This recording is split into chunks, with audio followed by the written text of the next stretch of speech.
Hello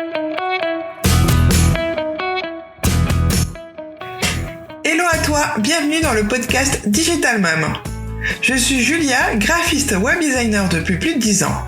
Après avoir connu le salariat et une première expérience en indépendante, il a fallu que je devienne maman pour décider de vivre de l'entrepreneuriat à 1000%. Dans ce podcast, je te parle de mon expertise de graphiste web designer en te donnant des conseils pour améliorer l'impact de ton business grâce à ton identité de marque. Mais aussi tous les sujets liés à la vie de maman entrepreneuse, tels que les nuits courtes, le postpartum, l'organisation, sans oublier un peu de développement personnel. Avant de rentrer dans le vif du sujet, je t'invite, si tu le veux bien, à télécharger mon bundle de templates Instagram pour pimper tes stories sur mon site studiocreajoy.fr. Allez, c'est parti pour le podcast du jour.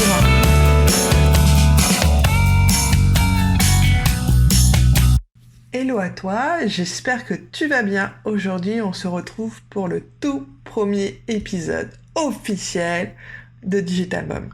Alors aujourd'hui, j'avais surtout envie de commencer par le cœur de mon métier, le départ de tout projet créatif que j'entreprends. Je te parle bien sûr du branding, alias en français, l'identité de marque.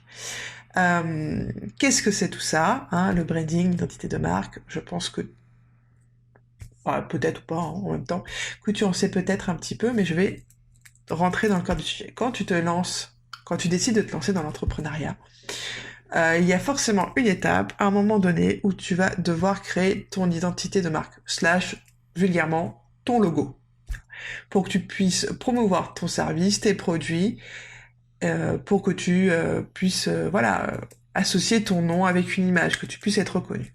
Donc déjà, voilà à quoi sert le branding de base, être reconnu. Mais surtout, à avoir une image de confiance, de rassurante pour ton potentiel futur client, pour ton client idéal, on va l'appeler comme ça, que tu auras une image professionnelle, donc ça va avec le côté confiance et rassurante, si tu rassures, tu vas augmenter ta visibilité parce que ta communication sera alignée du logo aux réseaux sociaux en passant par les sites web correctement. Tu vas pouvoir créer du lien avec ton client idéal et aussi appuyer et créer une communauté qui saura se reconnaître à travers ton identité et ta personnalité. Voilà, en gros, ton branding, c'est la personnalité de ton business, adaptée aux besoins de ton client idéal. Il suffit juste pas, on va être clair, on va mettre les pieds dedans, il suffit pas de prendre des couleurs, genre vas-y, je te prends du rouge, du noir, bim bam boum, une typo sympa, allez, du comics sans MS. Ne fais pas de logo en comics sans MS, s'il te plaît. Tu mets ça dans un petit chapeau, hop, tu mélanges, blim blim blim blim blim, là, et puis bim, ça te fait des chocs à pic. Ou tu espères avoir un logo pro efficace, ce qui hélas ne sera pas le cas. En faisant appel à un graphiste, c'est son métier, à travers sa sensibilité, son savoir-faire, tu le choisis comme tu le sens, mais dans tous les cas, son but, c'est de retranscrire la personnalité que tu vas transmettre de ton entreprise en visuel, afin de rendre ton message vachement plus clair, limpide pour tes clients idéaux. Et suite à ça, on décline ta personnalité.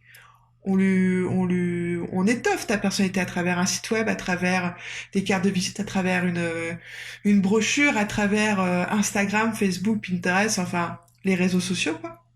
Ça va permettre de gagner en cohérence, que tes futurs clients te reconnaissent, c'est-à-dire ils vont te voir sur Instagram, ce seront les mêmes couleurs que sur ton site web, que sur Facebook, que sur ta carte de visite, ils vont dire ça c'est machin. Je sais que c'est machin, je le reconnais, je reconnais sa personnalité, son logo, son univers. C'est super important.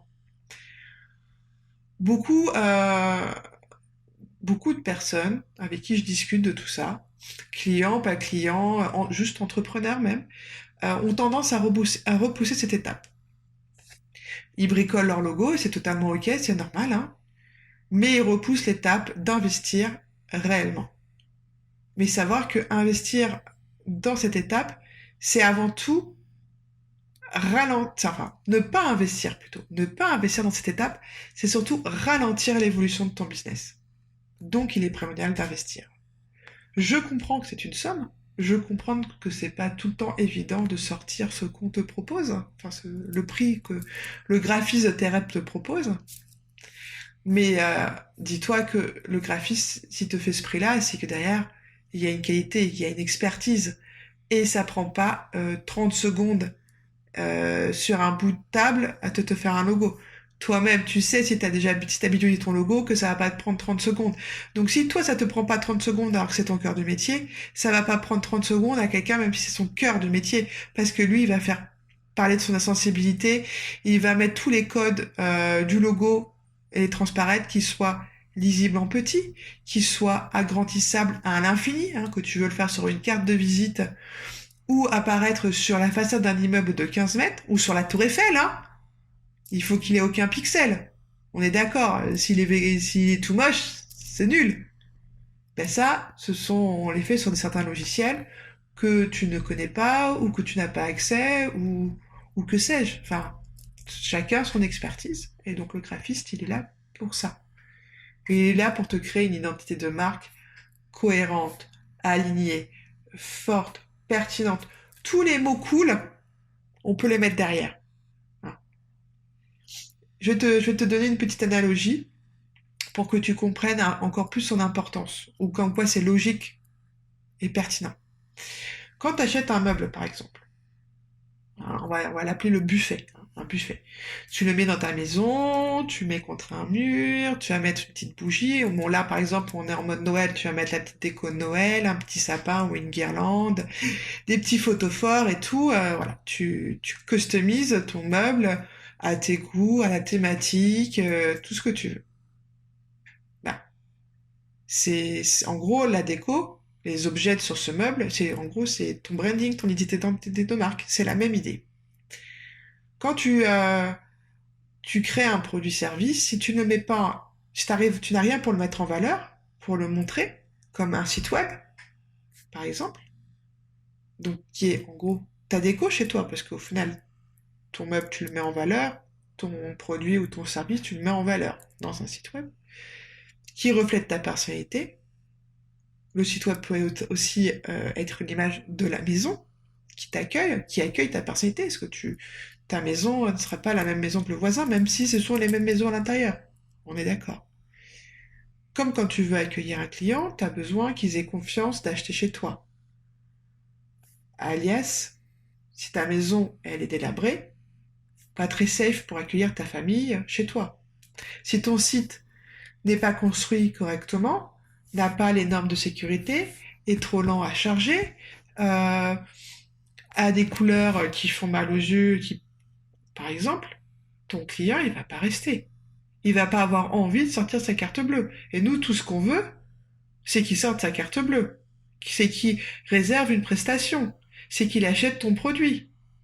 Sinon, sans ça, à quoi ça sert? À quoi ça sert d'avoir un site web si t'as pas tout ça? Donc, c'est pour ça, on reprend l'analogie. Ton meuble, tu le décores, c'est ton branding. Ça va donner la personnalité. Ton branding, ça va être la personnalité de ton business. Et ta maison, qui est donc celle qui accueille tes objets déco, qui t'accueille toi, peut accueillir aussi tes amis, hein, ta famille, tes amis, ton chien, ton chat, les araignées quand elles s'y invitent un peu trop, surtout enfin moi je trouve qu'elles s'invitent un peu trop chez moi. Ton site web, c'est la même chose, c'est la maison de ton identité de marque.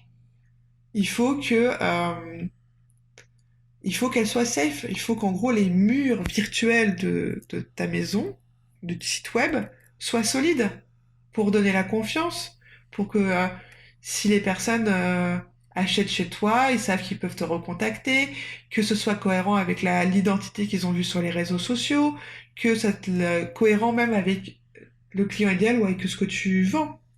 Par exemple, tu vends des produits pour enfants.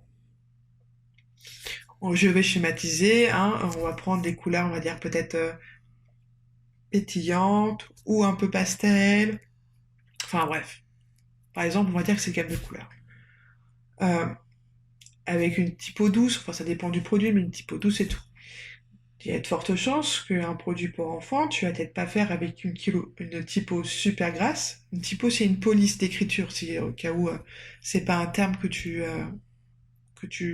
connaissais plus que ça. Tu vas pas prendre une police d'écriture super grasse avec du noir et du rouge, par exemple. Pour un hiver autour de l'enfant, sur le coup, c'est pas très raccord. Ton client idéal va peut-être pas comprendre, ou va peut-être pas se sentir concerné, ou va peut-être être sensible à ça. C'est ça, en fait, il faut toucher le cœur de ton client idéal aussi à travers ton identité, que ce soit à travers tes couleurs ou la façon de communiquer. C'est, il faut que, en gros, il aime. En fait, voilà, il s'y retrouve, il a envie de, il se sente connecté. Voilà ce que j'essaie de dire. Il se sente connecté à la personnalité de ta boîte. Donc tout ça pour dire comme quoi c'est super important de se pencher sur le branding. Voilà, je pense que j'ai tout dit là comme ça, j'ai fini ma phrase, j'ai plus rien qui me suis venu dans ma tête. Euh, pour schématiser, c'est important que tu te poses sur ton branding pour gagner en professionnalisme, même si tu étais très, très professionnel, mais ton image l'est peut-être pas, donc tu ne transparais pas forcément ça. Donc pour gagner avec ça, et pour surtout booster l'évolution de ton business, pour donner vraiment une cohérence partout, pour que tu puisses envahir la toile, on va dire, envahir le web de ta personnalité, de la personnalité de ton business, pour pouvoir convaincre, convertir, attirer ton client idéal et qu'il sorte sa carte bleue chez toi. Voilà, je pense que j'ai vraiment tout dit. Sur ce, n'hésite pas à me laisser un message si tu peux. N'hésite pas à me contacter si tu as envie d'échanger sur le sujet. J'aurai toujours plaisir à en discuter. N'hésite pas à ce que tu veux en fait. Je te souhaite une bonne journée ou une bonne soirée, quel que soit le moment où tu écoutes. Et à très vite dans un prochain podcast.